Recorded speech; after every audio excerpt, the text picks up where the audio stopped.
सुमंत जी महाराज अयोध्या पहुंचे और जब श्री चक्रवर्ती जी महाराज दशरथ जी ने सुना कि राम नहीं आए, गोस्वामी जी कहते प्राण कंठगत भयउ भुआ।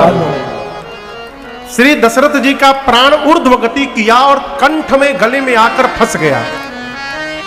प्राण जब गले में फंसा ना तो गले के नीचे के जितने अंग हैं सारे अंग शिथिल हो गए, शरीर में हलचल बंद हो गई।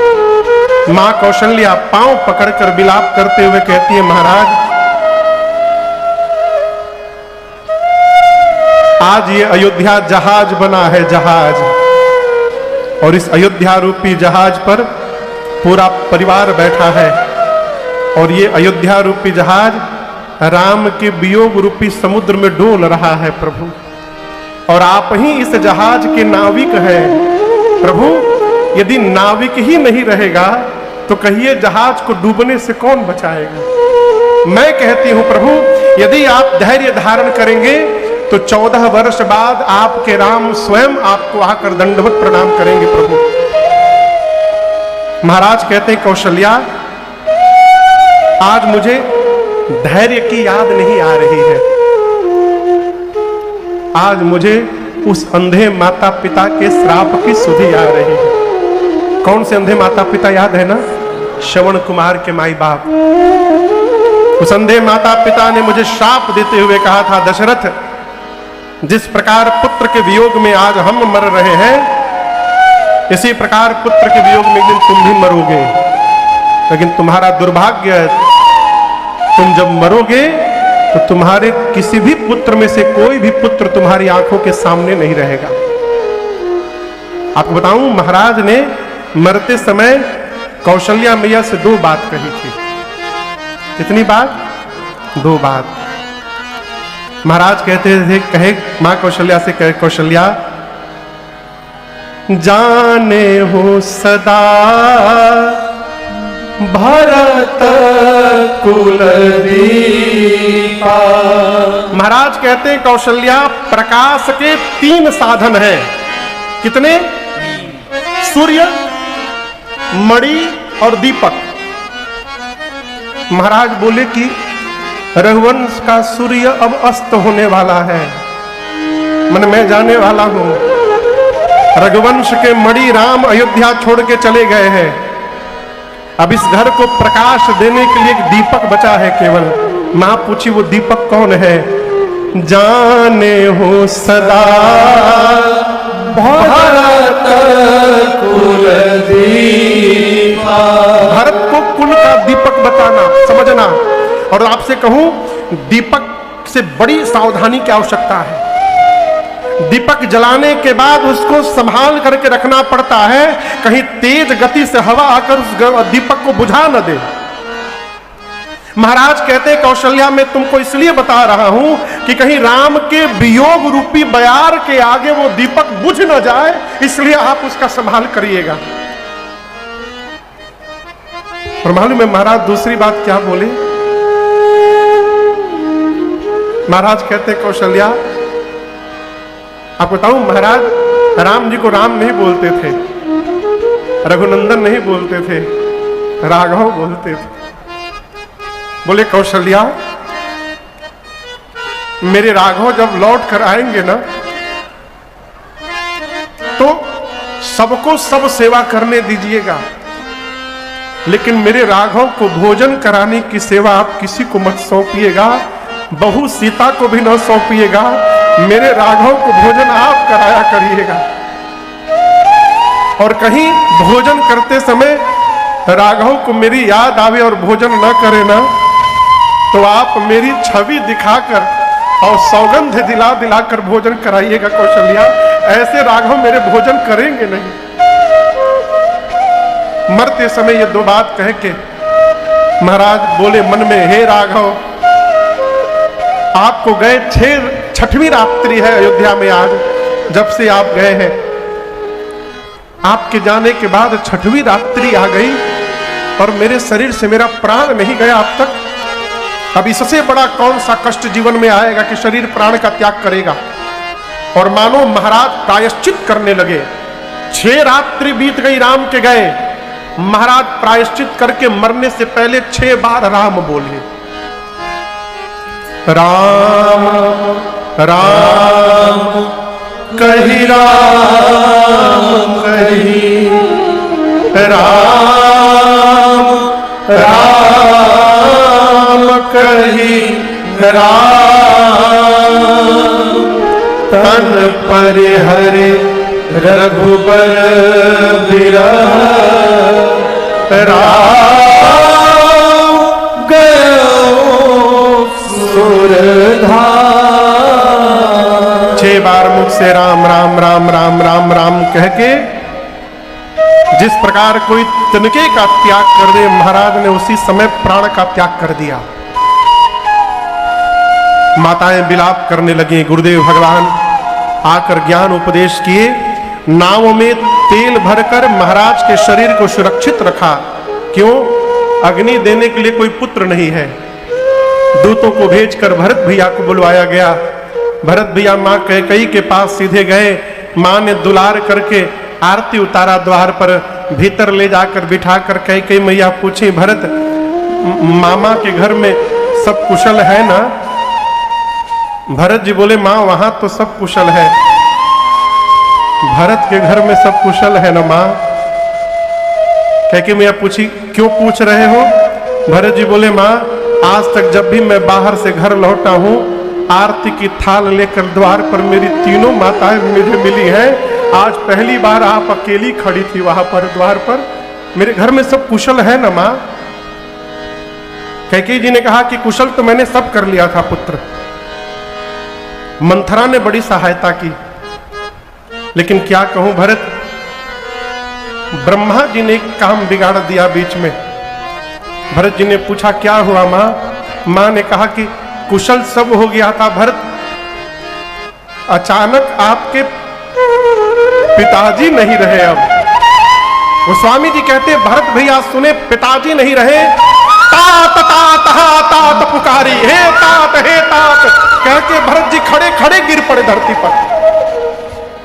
जल से निकालकर मछली को बाहर फेंक दीजिए। जैसे मछली जल के बिना तड़पने लगती है, भरत जी तड़पने लगे।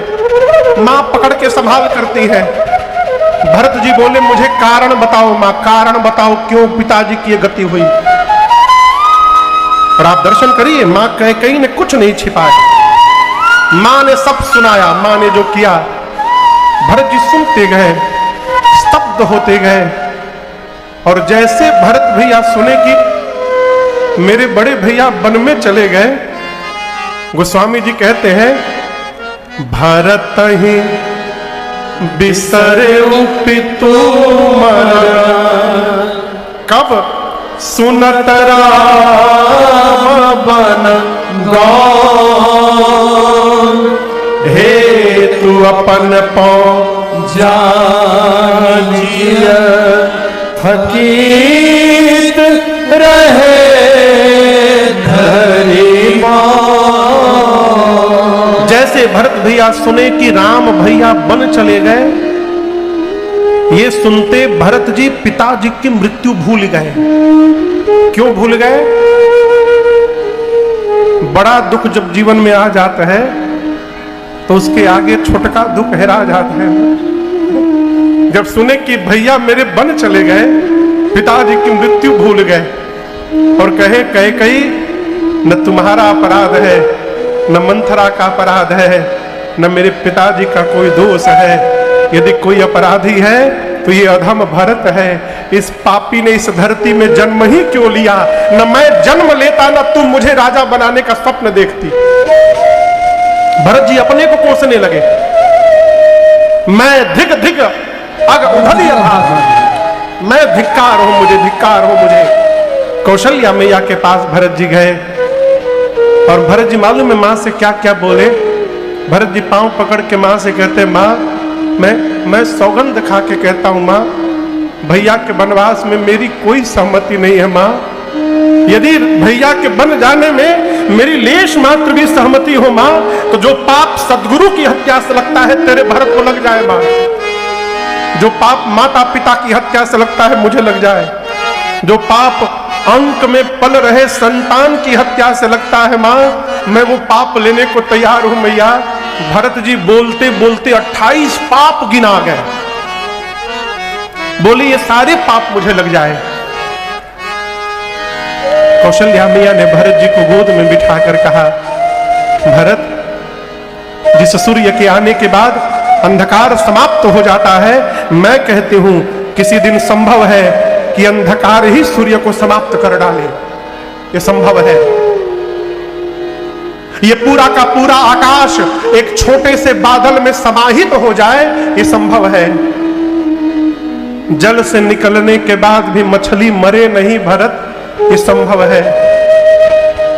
ज्ञान होने के बाद भी मोह समाप्त न हो, ये संभव है। मैं कहना चाहती हूं, मेरा भरत अपने भैया राम के विरुद्ध कोई व्यवहार करेगा, ये किसी युग में संभव नहीं है भरत, ये कदापि नहीं होता हो सकता। जो इस प्रकार की बात सोचेगा भी, उसे सपने में भी सुगति प्राप्त होने वाली नहीं है। रात भर भरत जी मां के पास बैठे रहे। प्रातः काल गुरुदेव भगवान सरजू जी के किनारे चंदन की लकड़ी से चिता सजाए और भरत भैया ने पिताजी को मुखाग्नि दिया है। भरत जी ने पिताजी का जो श्राद्ध कर्म किया है, गोस्वामी जी कहते हैं 1 लाख मुख से उसका वर्णन नहीं किया जा सकता। मैं आपसे प्रार्थना करूं, माता पिता के मरने के बाद श्राद्ध में श्रद्धा दिखाई, अच्छी बात है, लेकिन मरने के बाद में श्रद्धा दिखाइए। माई बाप जब तक जीवित है तब तक जितनी श्रद्धा दिखानी है दिखा लीजिए। जो जीवन में 1 गिलास पानी नहीं दिया बाबूजी को अपने हाथ से, वो मरने के बाद भंडारे पे भंडारे कराते रहे, कोई अर्थ नहीं है उस भंडारे का। हमसे एक लोग मिले, बोले महाराज प्रयाग में हम वृद्धाश्रम की व्यवस्था देखते हैं। अब हम उनसे कहा बोले, हम उनसे कुछ बोले नहीं, लेकिन हम आपसे कहें ये भारतवर्ष का दुर्भाग्य है कि भारत में वृद्धाश्रम खोला जा रहा है। हमारी संस्कृति वृद्धाश्रम खोलने की नहीं है, हमारी संस्कृति गौशाला खोलने की है।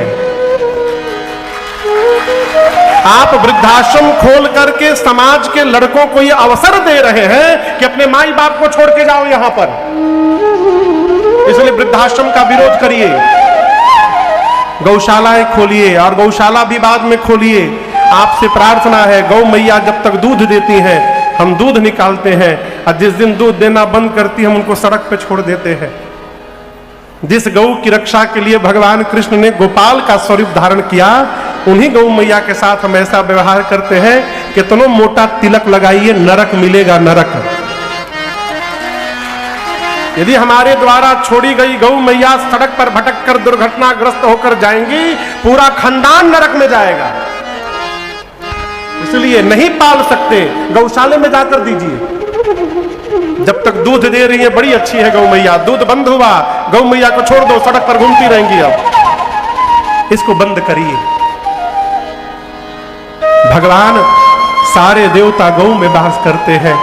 जो गौ मैया को पानी से नहलाता है ना, वो नित्य भगवान का अभिषेक करता रहता है, उसे कुछ करने की आवश्यकता नहीं है जीवन में।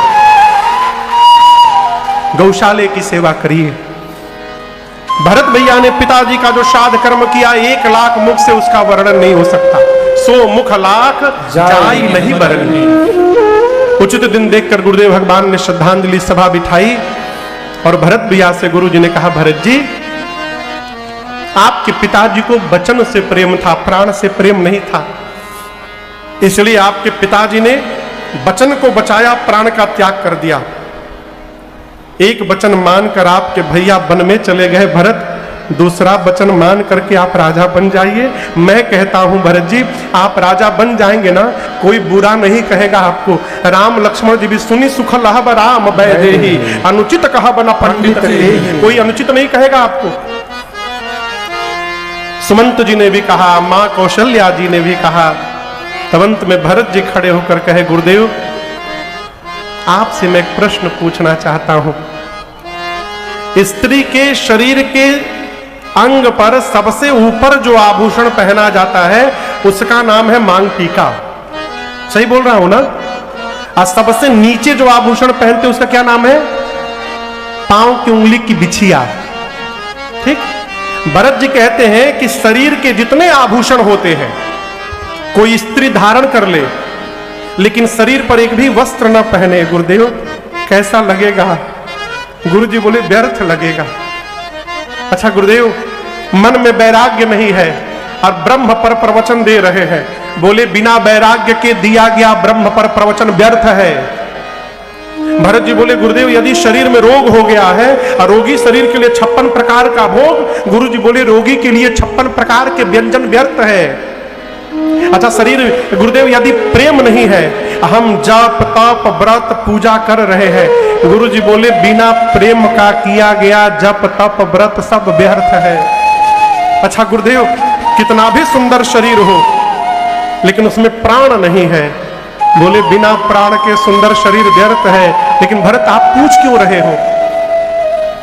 भरत जी बोले गुरुदेव जिस प्रकार कपड़े के बिना शरीर का गहना व्यर्थ है, वैराग्य के बिना ब्रह्म की चर्चा व्यर्थ है, रोगी शरीर को नाना प्रकार का भोग व्यर्थ है, प्रीत के बिना किया गया जप तप व्रत व्यर्थ है, प्राण के बिना सुंदर शरीर व्यर्थ है। गुरुदेव उसी प्रकार अयोध्या में आप सभी लोग हैं, परंतु मेरे भैया राम के बिना भरत के लिए ये अयोध्या व्यर्थ है। गुरुदेव इसका कोई अर्थ नहीं है मेरी दृष्टि में। बादि मोर सब बिनु रघुराय, रघुनाथ के बिना मेरे लिए सब व्यर्थ है। गुरु जी आप सभी लोग मुझे राजा बनाना चाहते हैं।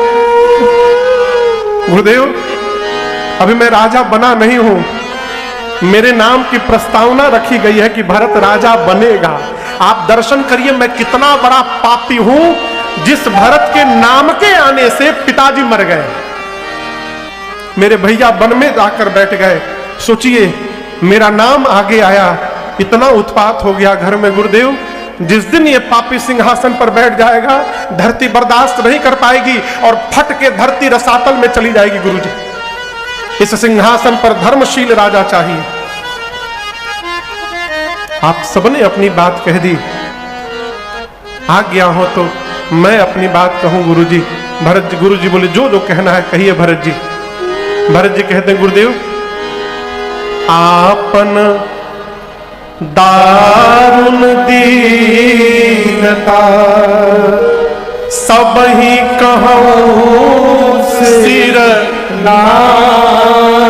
मैं अपनी बात अपनी दीनता सबको सिर झुका कर कहता हूं। क्या देखे बिनु रघुनाथ पद जिय के जरली न जा। भरत जी कहते जब तक भैया के श्री चरण का दर्शन नहीं कर लूंगा मैं, गुरुदेव मेरे हृदय का ताप समाप्त नहीं हो पाएगा।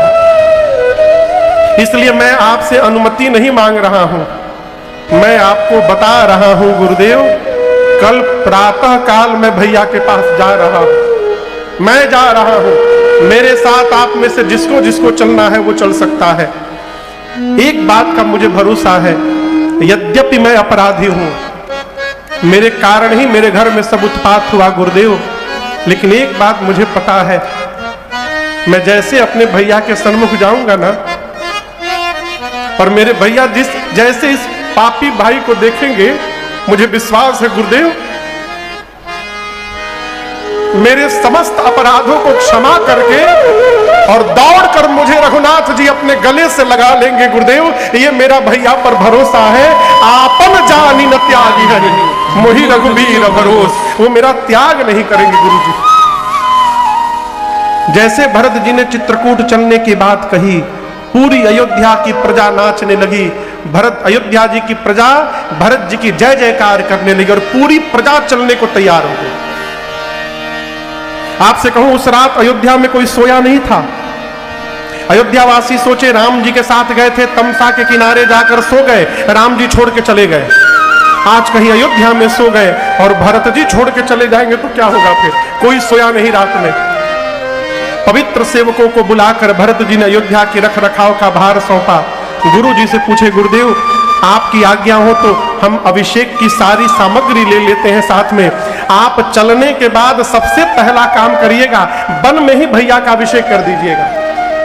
गुरुदेव ने कहा सब ले लीजिए, पूरी सामग्री लिए, रथ में गुरुदेव भगवान को बिठाएं, पालकी में माताओं को बिठाएं, अयोध्या की प्रजा अपने अपने वाहन पर बैठी और सबको लेकर भरत चले चित्रकूट हो रामा, राम को मनाने। भरत चले चित्रकूट हो रामा, राम को मनाने। राम को मनाने, सिया लखन को मनाने। राम को मनाने, सिया लखन को मनाने। भैया भरत चले चित्रकूट हो रामा, राम को मनाने। भरत चले चित्रकूट हो रामा, राम को मनाने। सिया राम को मनाने, सिया। राम को मनाने। भरत जी पैदल पैदल चल रहे हैं शत्रुघ्न भैया के साथ। क्यों? मेरे भैया वन में है और मैं मिलने जाऊंगा रथ पर बैठ करके। माँ कौशल्या ने कहा कि शीघ्र राम के पास पहुंचना है भरत, तो रथ पर बैठ जाइए। माँ की बात मानकर भरत जी शत्रुघ्न जी रथारूढ़ हुए। पहले दिन तमसा नदी के तट पर विश्राम हुआ, दूसरे दिन गोमती नदी के तट पर विश्राम हुआ, तीसरे दिन सई नदी के तट पर विश्राम हुआ और चौथे दिन सिंहवेरपुर में गंगा जी के तट पर निषाद राजगुह के पास भरत जी पूरे समाज के साथ रात्रि में विश्राम करते हैं। भरत भैया समाज के साथ सिंहवेरपुर में विश्राम करते हैं।